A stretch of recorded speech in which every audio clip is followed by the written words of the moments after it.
அப்பளம் வந்து முதல்ல பொரிச்சுக்கலாம்.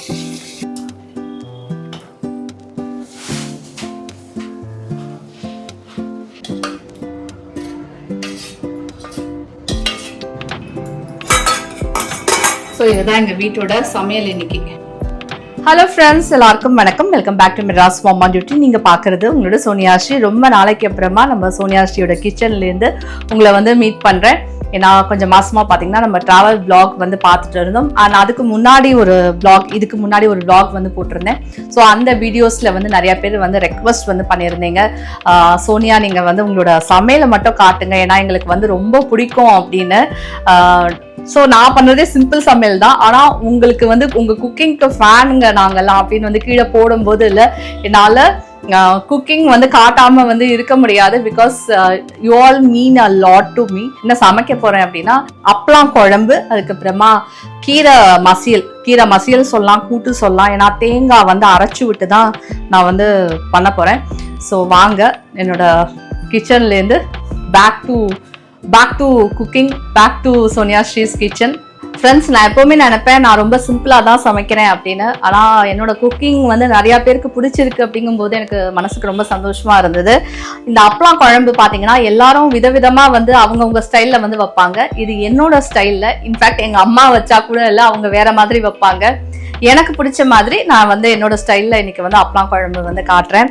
அதுக்கு வந்து தேவையானது என்னது அப்படின்னா, குழம்புக்கே வந்து நம்ம ஏதாவது கடலை பருப்போ இல்லை துவரம் பருப்போ போடுவோம். ஸோ அந்த மாதிரி நான் போடாம நான் வந்து இது எடுத்து வச்சிருக்கேன், நிலக்கடலை. இது வந்து வறுத்த நிலக்கடலை தான், ஆனால் இன்னும் ஒரு வாட்டி வந்து நல்லா வறுத்தோம் அப்படின்னா நல்லா முறுமுறு நல்லா இருக்கும். ஸோ அதை வந்து எடுத்து வச்சிருக்கேன். அதுக்கப்புறமா ஒரு 20 சுண்டைக்காய், உடம்புக்கு நல்லது, அதனால சுண்டைக்காய் அப்பளம். ஸோ இதில் வந்து காய்கறியே வந்து சேர்க்க மாட்டாங்க, அதுதான் இதோட ஸ்பெஷாலிட்டியே. அப்பளத்தை பார்த்தீங்கன்னா இந்த மாதிரி நான் வந்து ஸ்கொயர்ல வந்து கட் பண்ணி வச்சிருக்கேங்க. அதாவது இந்த மாதிரி இல்லை கிழிச்சு வச்சிருக்கேன். எனி ஷேப்ல நீங்க எடுத்துக்கோங்க. நம்ம முதல்ல இதெல்லாம் பொரிச்சிடலாம்.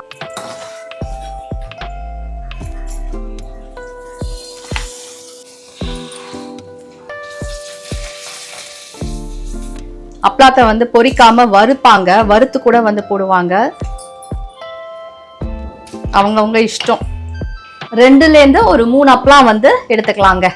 சின்ன அப்பளம் தான். ஸோ ஒரு 3 அப்பளம் வந்து நான் எடுத்திருக்கேன். ரொம்ப ஜாஸ்தியும் எடுத்துக்கூடாது, இல்லைன்னா அப்படியே ரொம்ப கொசன்னு ஆயிடும். அப்பளம் ஊறி போய் இல்லை அந்த மாதிரி இருக்கும். அடுத்தது பார்த்தீங்கன்னா வேர்க்கடலையும் நம்ம போட்டு வறுத்துடலாம். ரொம்ப அப்படியே செவக்க வறுக்க வேண்டாம், ஒரு அளவுக்கு இல்லை, கொஞ்சம் முறுமுறுப்பு வரதுக்காக. வேர்க்கடலை வந்து வறுத்து வச்சுட்டேன், அதையும் வந்து இதில் கொட்டிக்கலாம். ஏன்னா இதெல்லாம் நம்ம ஒன்னாதான் வந்து போட போறோம். அடுத்தது வந்து சுண்டைக்காய், இதையும் வந்து கொஞ்சம் வறுத்து வச்சுக்கலாம். ஒரு 20 சுண்டைக்காய் வந்து போதும். உடம்புக்கு நல்லதுங்கிறதுனால ஆட் பண்றேன், இல்லைனாலும் பரவாயில்ல. அப்பளம் குழம்பு வந்து நல்லா தான் இருக்கும். வறுபட்டாச்சு, அதையும் வந்து எடுத்துடலாம். நான் வந்து அப்பளத்தை வந்து பூச்சி வராமல் இருக்கிறதுக்கு ஃப்ரீசரில் வந்து இந்த மாதிரி ஜிப்லாக் கவரில் வந்து வச்சுருப்பேன், பூச்சி வராமல் இருக்கும். இந்த இதில் பார்த்தீங்கன்னா இந்த எண்ணெயில், இது வந்து குக்கிங் ஆயில், இதில் வந்து நான் குழம்பு வந்து வைக்க மாட்டேன், நல்ல எண்ணெயில் தான் வைப்பேன். அதனால இந்த எண்ணெயை வந்து நம்ம யூஸ் பண்ணிக்கலாம் இந்த மாதிரி பொரிக்கிறதுக்கு. பிளான்ல இல்லாத ஒரு விஷயம் இப்போ அப்பளம் வந்து பொரிச்சுக்கிட்டு இருக்கேன். ஏன்னா என் பையன் வந்து கேட்டான் அப்பளத்தை வந்து பொரின்னு, அதனால. ஸோ ஃப்ரெண்ட்ஸ், அப்பளம் வந்து பொரிச்சு எடுத்துட்டேன். ஏன்னா எண்ணெய் இருந்தது. குழம்பு வந்து நம்ம நல்லெண்ணெயில் தான் செய்யணும், அப்போதான் டேஸ்டாக இருக்கும். அதே கடாயில் நல்லெண்ணெய் விட்டு கொஞ்சம் கடுகு போடுறேன். ஸோ கடுகு வந்து நல்லா பொரிஞ்ச உடனே நம்ம வந்து வெந்தயம் வந்து கொஞ்சம் போட்டுடலாம். அதுக்கப்புறமா கொஞ்சம் ஜீரகம், நம்ம வந்து வரமிளகா வந்து போடணும், அதுவும் நல்லா பொரியட்டும். சாம்பார் பொடி தேவைக்கு ஏற்ற மாதிரி, குழம்புக்கு காரத்துக்கு தகுந்த மாதிரி போட்டுக்கோங்க. நான் 1.5 ஸ்பூன் வந்து போடுறேன். அதோட சேர்த்து கொஞ்சம் மஞ்சள் பொடியும் வந்து போடுறேன். கொஞ்சம் கருவேப்பிலை, ரொம்பலாம் வறுக்க வேண்டாம், பொடி கசந்துடக்கூடாது. புளி தண்ணி வந்து நான் கரைச்சி வச்சிருக்கேங்க, ஒரு சின்ன நெல்லிக்காய் சைஸ், அதை வந்து சேர்த்துடலாம்.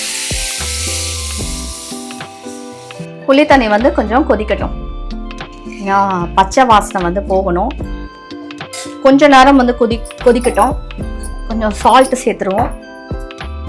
பாருங்கள், சால்ட் எப்போவுமே பார்த்தீங்கன்னா எனக்கு கை திட்டம் தான்.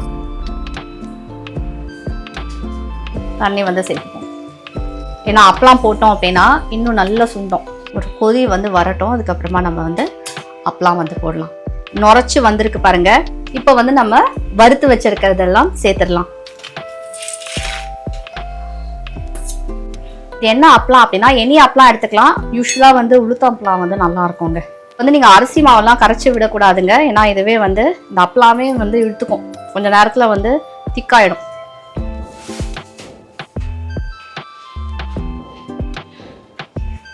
இதில் பார்த்தீங்கன்னா கொஞ்சம் வந்து வெல்லம் சேர்த்துருக்கேன்.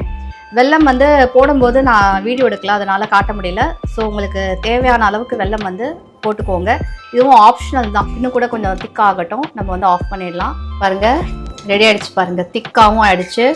அப்பெல்லாம் வந்து நல்லா வெந்துருச்சு. இதை பாருங்கள், எப்படி அப்படியே தாள் மாதிரி வரும். ஆனால் ரொம்ப டேஸ்ட்டாக இருக்குங்க, வாயில் வரும்போது ரொம்ப சூப்பராக இருக்கும்.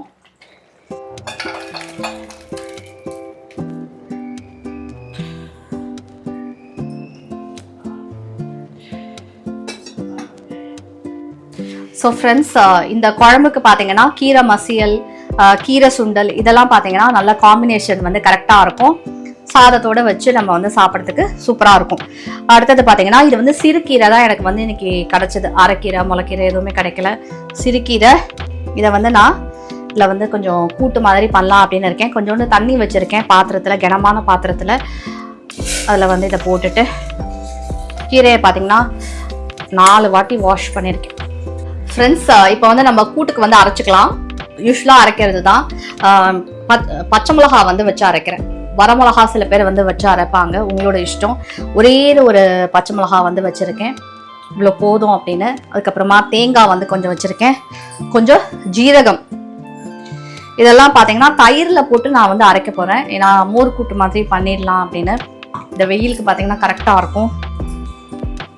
வெயில் வந்து வந்தாச்சு, நல்லா அடிக்குது, கிச்சனில் நிற்கிறதே தெரியுது. ஸோ தண்ணி வந்து சேர்க்காம மோர் விட்டு அரைச்சிடுறேன்.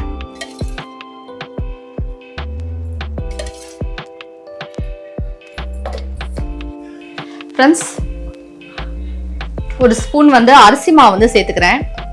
இப்போ வந்து மசிக்கிறதுக்கு வந்து கரெக்டாக இருக்கும்.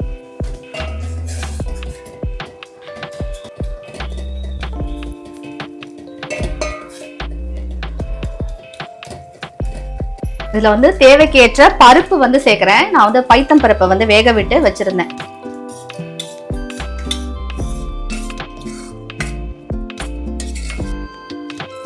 கொஞ்சோண்டு தண்ணி விட்டுக்கிறேன்.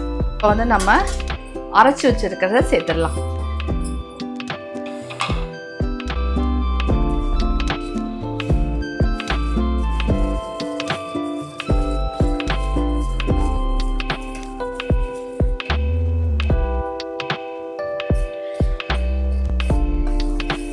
கொஞ்சம் வந்து சால்ட் வந்து சேர்க்குறேங்க.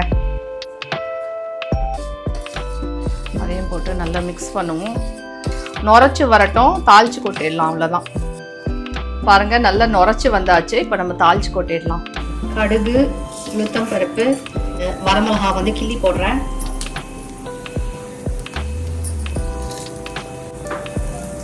கொஞ்சம் பெருங்காயம், ஒரே ஒரு வரமிளகா. கீரை கூட்டுக்கு வந்து தாளிச்சு போட்டுக்கலாம்.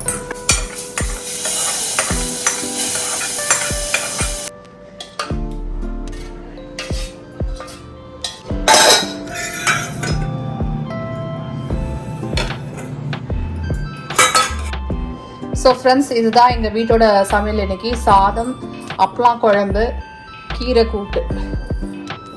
ஐ ஹோப் ஃப்ரெண்ட்ஸ் உங்களுக்கு வந்து இன்னையோட சமையல் வந்து பிடிச்சிருக்கும் அப்படின்னு வந்து நினைக்கிறேன். இன்னும் ஒரு வீடியோவில் கூடிய சீக்கிரத்தில் வந்து சந்திக்கிறேன். அது வரைக்கும் நன்றி, வணக்கம்.